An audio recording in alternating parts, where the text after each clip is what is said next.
Hello, welcome back. I hope your 3D or isometric drawing has gone well. And what I would say to you next is I would like you to try and colour it in to make it look wood. Obviously you can see mine's done in pen. I would prefer that you did yours in pencil. It's just when I'm recording a video you can't see that. Okay, and obviously rub out the lines that you don't need so you've just got your shape. Now, once you've done that, I would like you to try to render it to make it look real.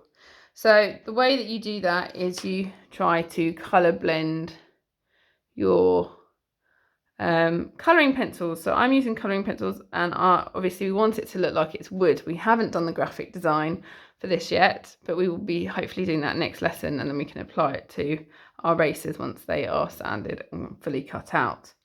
So I have brown, a sort of yellow colour, and orange here because we want it to make it look like wood.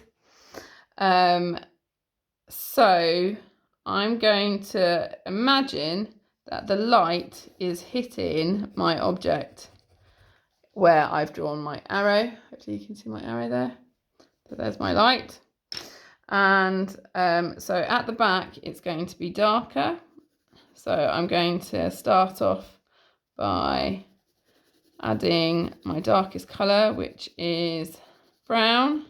Now obviously we know that wood has a grain, but if we can shade our shape going dark to light. So something that I didn't add where there's a corner there is the shape where the window comes in there. That's another thing. Okay.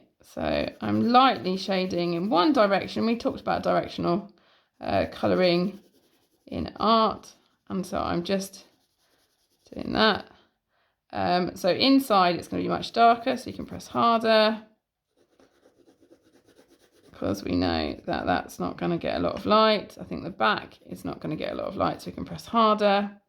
The light's going to be mainly here, so we're going to get some mid-tones. This is going to be darker at the back and then going lighter. Here, this is going to be mainly light, but we might have a little bit of going that way. And this is going to be a mid-tone. Okay, so something in the middle, not too hard. And then this is all light, lighter. So I've got my brown in there. So now I'm going to look at my lighter tones. So I've got it. I'm going to use my yellowy colour here because that's quite light. I'm going to blend that into here. Blend it into the brown. This could be relatively light here.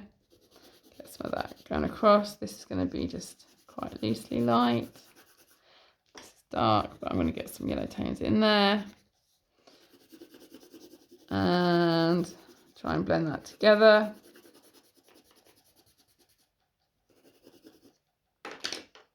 And I'm going to make it a bit warmer by adding some orange and blending those colours in, doing the directional colouring. Okay, that is how you are going to achieve a more three-dimensional shape. And hopefully you can see from this quick sketch that that's starting to look like that. So the wheels, it would be nice to get a sort of more mid-tone for the wheels. I don't know if this is the same brown, it probably is. Maybe not. So the wheels obviously are MDF. Okay, and I'm just colouring these in a circular motion because obviously our wheels are going to go round and there is no grain on MDF. Okay, I'm going to have a mid-tone here or put it a bit darker. I'm not going to use any of the yellow tone on these, and obviously if I could rub out those lines it would look much better, but I just want to show you the shape that's there from before. Okay, to get that looking a little bit more three-dimensional.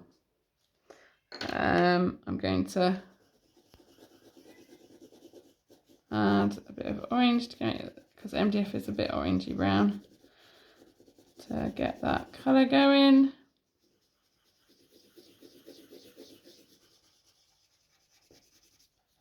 Like that. And so that is how you can get a more isometric three-dimensional shape. All right, thank you.